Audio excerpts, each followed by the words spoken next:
জামা দিতে পারলেন না দারিদ্রতা শরীয়তের দারিদ্রতার কারণে। আসলে তো ফাতিমা গরিব ছিলেন না, ফাতিমা আল্লাহর কাছে যা চাইতেন তাই পাইতেন। সেরকম ঠিক কিনা? আল্লাহর কথা ঠিক কিনা? কিন্তু আমার বাবা লক্ষ্য করেন, এই একটা কথা বলতে হয়, অনেক পীর মাশায়েখরা আর আপন পীরের বাড়ি গোলামি করে, পরিশ্রম করে। যেমন আমার পীর খাজা বাবা ফরিদপুরি, উনি মিনারপুর শরীফে 30 বছর গোলামি করেছেন। আল্লাহু আকবার। 30 বছরের মধ্যে উনি কোনদিন মিনারপুর শরীফে এক কোটি করে খানা খান নাই। যখনই খানা খাইতে বসে মিনারপুরে তাকে পরীক্ষামূলক প্লেট কাটান দিয়ে দিয়েছে। একদিন ডাকতে বলছেন, বাবা এতগুলো ভাত যদি তুমি একাই খাও, তোমার কোটি কোটি কোটি সন্তান কি খাবে?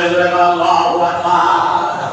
আমার তারা বন্ধুরা, এরকম খাবার এনাতুল ইউসুফ পাওয়ারি মেহেরবাড়ি রাহমাতুল্লাহ আলাইহি ওনাকে পরীক্ষা করেছেন এবং খালা এনাতুলকে সুবি সম্রাট সৈয়দবাড়ি মেহেরবাড়ি যে ঘরটার মধ্যে খালা এনাতুল কাপ পান করেছেন, ওই ঘরটা আজও পর্যন্ত ওই আমার বাড়ি মেহেরবাড়ি শরীফ আছে। জোরে বলেন আল্লাহু আকবার।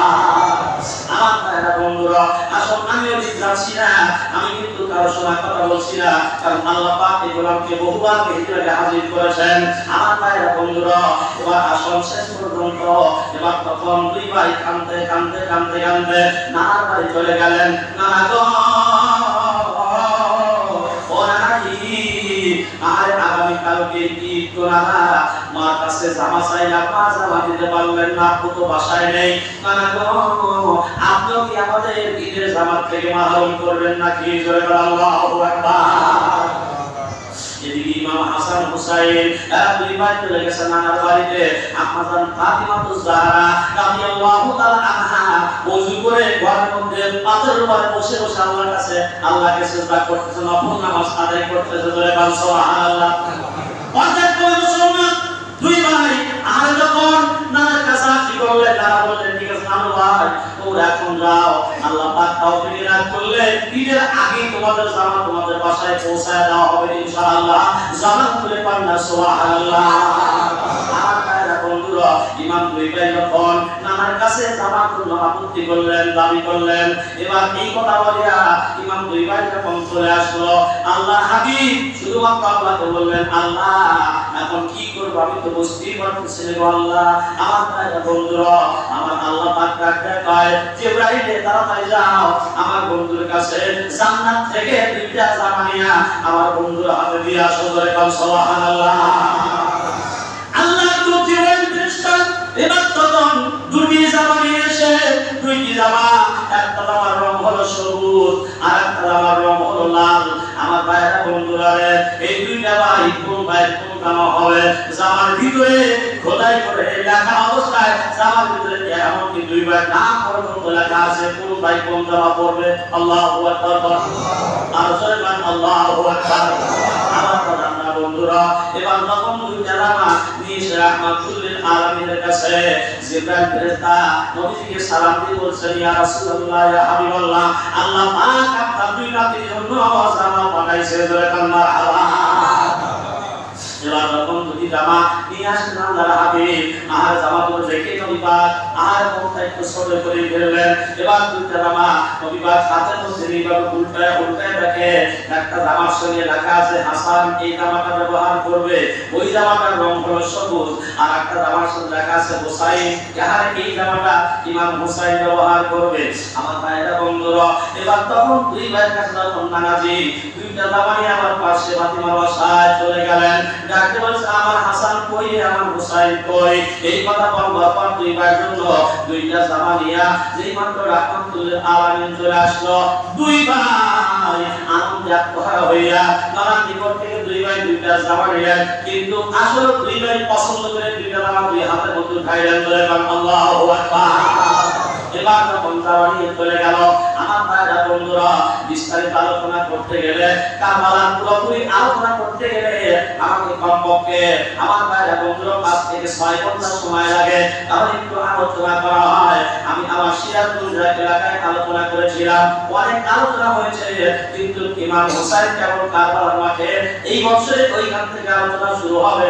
আমার ভাইরা বন্ধুরা, আসল আমি ওই দিক যাচ্ছি না, শেষ পর্যন্ত আমার বাবারা বন্ধুরা এদিক দেখেন, হযরত আলী কারামুল্লাহ ওয়াজহু উনিও শাহাদাত বরণ করলেন। আমি কিন্তু মাঝখান থেকে এখন আলোচনায় চলে যাচ্ছি। হযরত ওমর ফারুক রাদিয়াল্লাহু তাআলা আনহু উনিও শাহাদাত বরণ করলেন। হযরত ওসমান ইবনে আফফান আমার ভাইরা বন্ধুরা ওরা তো ইজিদ বাহিনী শহীদ করে দিলেন। এমনকি আমার বাদানরা হযরত আলীকেও শহীদ করার জন্য তারা এরকম পায়তারা শুরু করে দিল। এমনকি যেই লোকটা আমার ভাইরা বন্ধুরা যার কার পাতার মধ্যে ছিল বড় পাগড়ি, গায়ের মধ্যে জুব্বা, আমার ভাইরা বন্ধুরা আব্দুল মুনজির, আব্দুর রহমান ইবনে মুনজির, আমার ভাইরা বন্ধুরা ওই ব্যক্তি 80টা তরবারি আঘাত দিয়া মসজিদের মধ্যে হযরত আলীকে শহীদ করে দিয়েছিলেন। জোরে বলেন আল্লাহু আকবার। আর জোরে বলেন আল্লাহু আকবার। আমার বাদানা নামাজের মধ্যে ছিল কিন্তু আমি পাতাঘাত করতে পারেন নাই। আমার ভাইরা বন্ধুরা তাহলে দেখেন এই গাজা আজকের না, এই গাজা আমার নবীর পর থেকেই গাজা শুরু হয়ে গেছে। জোরে কোন কথা ঠিক কিনা? নবীর আগমন থেকে এই গাজা ছিল। তার কারণ হলো আমার নবীর পিছনে 469 জন মুনাফিক আমার পিছনে নামাজ আদায় করছে। কয়জন? 469 জন। এই কথাগুলো একটু আইতে চলে যাবে। আমার বিশ্বের মানুষগুলো দেখতে কথা খুব হিসাব কিতাব করে বলার দরকার। আমার ভাইরা বন্ধুরা 469 জন মুনাফিক এদের সন্তান ছিল আব্দুল্লাহ ইবনে উবাই। আমার ভাইরা আমিন এই মুনাফিকরা দিনের বেলায় আমার নবীর সঙ্গে থাকতো। আর নবী যা কথাগুলো বলতো রাত্রি বেলায় সেই কথাগুলো নিয়ে কাফের দরবারে পৌঁছায় দিত। জবান খুলে কর নাউজুবিল্লাহ। এরকম মুনাফিক আমাদের জামানায় আছে না নাই? জোরে বলেন আছে না নাই? আমার ভাইরা বন্ধুরা এই কমিটিটা প্রতিষ্ঠা করে আন্দোলন করলো। আবার মিলিয়ে থাকে এরকম দলের সাথে মিলিয়ে থাকে, আবার কি দলের বাইরে গিয়ে কথা বলে, এরকম লোক আছে না নাই? ও আপনি বিএনপি জাতীয় মতে জামাত বাদে সবার মধ্যে সমস্যাটা আছে। আমার ভাইরা বন্ধুরা এবার আসল শেষ পর্যন্ত আমার নবী আপনার নবী রাহমাতুল্লাহ আলাইহির জামাতা আলী কারামুল্লাহ ওয়াজহু যখন শাহাদাত বরণ করলেন, আলী শাহাদাত বরণ করলেন, আলী শাহাদাত বরণ করলেন। আমার বাবাটা কিন্তু দেখেন আরে দামেস্ক নামে একটা প্রদেশ ছিল। ওই প্রদেশটাও হযরত আলীর কাছে থাকার কথা ছিল, কিন্তু আমিরে মাবিয়া আলীর কাছে জোরহাত করে এই প্রদেশটা সে বলল, হুজুর আপনি তো নবীর আওলাদ, এরপর আপনি নবীর জামাতা, এরপর আপনি পাক বাংলাদেশের একজন, এরপর আপনি আর আমার নবীর নিকটতম মানুষ। যেহেতু আল্লাহ পাক বলছেন মাওলানা রাসূলুল্লাহ সাল্লাল্লাহু আলাইহি ওয়াসাল্লাম আনা মাদিনাতুল ইলম ওয়া আলিউন বাবুহা, আরে আমার নবী হলেন ইলমের শহর আর ওই শহরের দরজা হলেন আপনি আলী। জোরে বলেন আল্লাহু আকবার। হুজুর আমি আপনার কাছে দাবিদার, আপনি দয়া করে এই প্রদেশটা আমাকে দিয়ে দেন, এই প্রদেশটা আমি দেখাশোনা করব। কিন্তু আমি যখন চলে যাব যাওয়ার আগ দিয়া আরে যদি আপনি থাকেন আপনার কাছে, না হলে আপনার পরবর্তী আপনার বড় ইমাম আমি তার কাছেই ক্ষমতা হস্তান্তর করে চলে যাব। জয় আল্লাহু আকবার। যেমন আমার বাংলাদেশে আমার বেলাদার ক্ষমতা আসে, ক্ষমতা আসার কালে অনেক কিছু বলে, কিন্তু ক্ষমতা আসার পর সেগুলো পালন করতে পারে না। জয় বাংলা ঠিক কিনা? আমার ভাইরা বন্ধুরা আর আমিরে মাবিয়া কিন্তু তার কথা রাখতে পারলো না, তার কথা রাখতে পারলো না। আর তার সংবাদ নিজেদের কাছে আমার ভাইরা বন্ধুরা আর ক্ষমতা হস্তান্তর করলো। ক্ষমতা হস্তান্তর করবার পরে বেশি চিন্তা ভাবনা করছে না, আমার খালি দামেস্ক দিয়ে কাজ হবে না, আমাকে মদিনা দখল করতে হবে, মদিনা আমাকে আমার দায়িত্ব আনতে হবে। জোরে বলেন নাউজুবিল্লাহ। আমার ভাইরা বন্ধুরা এবার তখন বারবার কথা বাড়াচ্ছেন ইমাম হাসানের কাছে, হাসান গো আপনি আসেন না এখানে, আপনি আসেন, আমরা সবাই মিলে একটা পরামর্শ করি। ইমাম হাসান বললেন না, যাওয়ার মতো সময় এখন আমার হয় নাই, কারণ আমি এখন যেতে পারতেছি না, দিনের কাজে ব্যস্ত আছি। কিন্তু কাজের উদ্দেশ্য ছিল ইমাম হাসানকে নিয়ে ওরা দুনিয়া থেকে বিদায় করে দিল। জোরে বলেন নাউজুবিল্লাহ। আমার ভাইরা বন্ধুরা ইমাম হাসানের চারজন বিবি ছিল, সব থেকে ছোট বিবি যার নাম ছিল জায়দা। আমার বাবাটা এই জায়দা আর একটা ছোট্ট মানুষ, একটা ভালো মানুষ ছিল।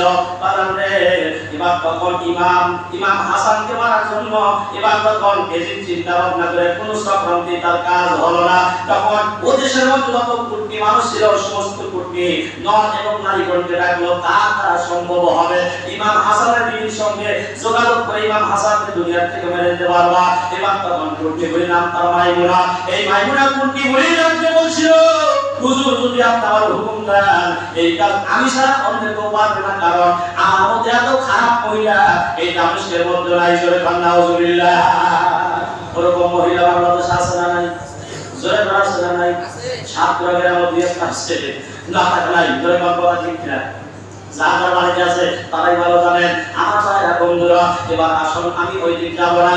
শেষ পর্যন্ত আমার দাদারা এমন অবস্থায় যখন বিকাল বেলায় চলে আসতো আমার দামেস্কের থেকে মদিনায়, মদিনা আসার পরে ইমাম হাসানের বাড়িতে প্রবেশ করলো। ইমাম হাসানের বাড়িতে প্রবেশ করার পরে দেখছি ওনার চারজন বিবি আর একসঙ্গে বসিয়া একজন আরেকজনের মাথায় উকুন তোলে, একজন আরেকজনের মাথায় তেল দিয়ে দিচ্ছে। তাদের মধ্যে কত সম্পর্ক ভালো, তাদের মধ্যে কত আচরণ ভালো, তাদের মধ্যে কত আদর। আমার ভাইরা বন্ধুরা, এবার রাত্রিবেলায় কুটি ঘুরি ওই বাড়িতে থাকবার পরে এবার যখন চিন্তা ভাবনা করলো একটা খবর তোমার কাছে আমি নিয়ে আসছি, যে আমার কাছে সংবাদ দিয়ে পাঠাইছে, তুমি তো ছোট্ট মানুষ, করা তিনজন, ওরা স্বামীর হক পুরোপুরি পায়, তুমি হতভাগ্য হয়তো পাইতেও দেয় না পাইতেও দেয়। তুমি একটা কাজ করো, আমি একটা জিনিস তোমাকে দেব, তুমি এটা মিস করে সর্বদের সঙ্গে তুমি তোমার স্বামীকে খাওয়াইতে পারো, তাহলে তোমার স্বামী মারা গেলেই আগামীকাল এজিদ হবে এদেশের বাদশা তুমি হইবা রানী। জোরে কান নাউজুবিল্লাহ।